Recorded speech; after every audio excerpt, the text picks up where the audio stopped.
You know what? We're going through a tough stretch right now. And I told our kids who you are when we're winning. We've been through these stretches. We've been through 5-game stretches where we've won them. And now we're going through some adversity. What I talked to our young lady about is what our anchor is. The one thing that we have to stay is to stay anchored in knowing that it is tough. It's tough right now.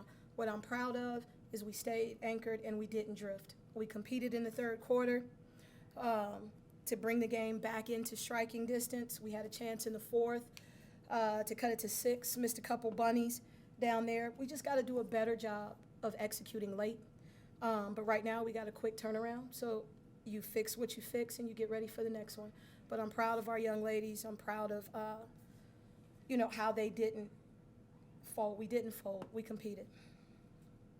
How big a factor was the rebounding? Oh, huge, huge. And it wasn't just our interior. What we were trying to show them at half court is our bigs were boxing out as best they could. Then one of those guards was flying from the weak side in. So we got to check them on the perimeter. Before we turn to go rebound, we got to check them on the perimeter to get a physical knock on them there and then keep them off the boards. But that hurt us. I think they had like 17 second chance points, 17 offensive rebounds. And that's tough because your first shot defense was pretty doggone good. But then it's kind of demoralizing when you've worked that hard against that system and then they get another loose ball. That's tough. In the first half, it really seemed like they were able to move the ball really crisply around the perimeter. It seemed like at times in the second half you were able to disrupt that a little bit better. It breaks my heart. Yeah, we want to play on the line, up the line. We know timing is everything in the Missouri Valley. We want to disrupt that stuff. And when you get beat on some back cuts, you get a little passive. The times that we did get up, we got some deflections, and I told them to be able to compete, this has to be a high deflection game.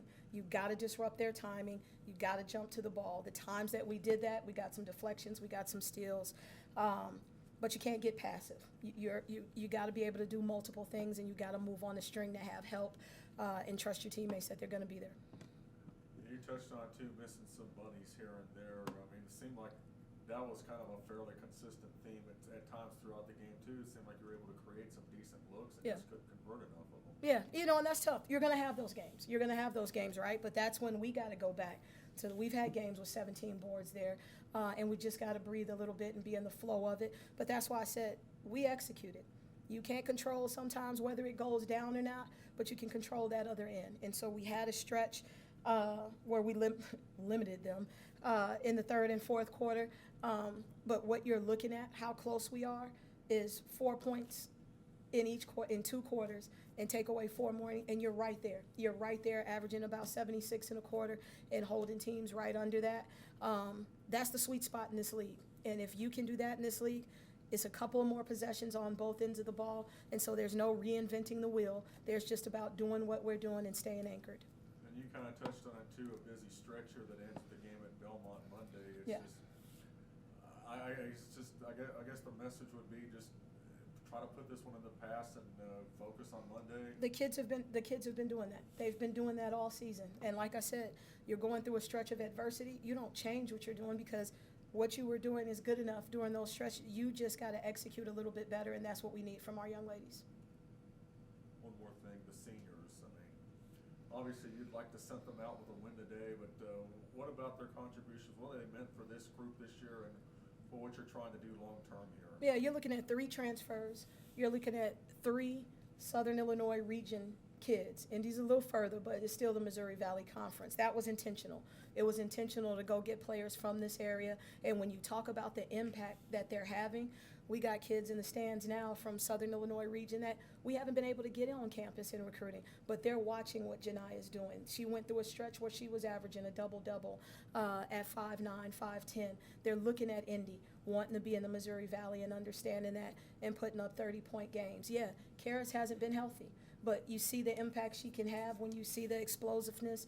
You see her reading, but more importantly, there's kids right down the road in Sykeston that know this is a destination spot now that they can get to showcase their talent, in this league. So I'm proud of the legacy that those kids are leaving, and I'm proud. I'm proud of Kayla Cooper today. just her energy the last couple of games. Forget the ball going in the hole right now. Her energy defensively in practice, her energy is high, and the game is rewarding that toughness from her. Good. I got one thing real quick. Yep. I know you just said forget the ball going in the hole with Kayla Cooper, but she had 4 threes today. Pretty impressive performance. Yeah. Drake did attempt 28 3-pointers. SIU only attempted 9. Is that something you look at going forward into future games? No, that's the analytics of it. The analytics of that. That's what Drake does. That's their system. You know, in this league, you just play it by percentages. And our kids that are 3-point shooters, we let them fly. But, you know, risk reward, again, they got 17 offensive boards there.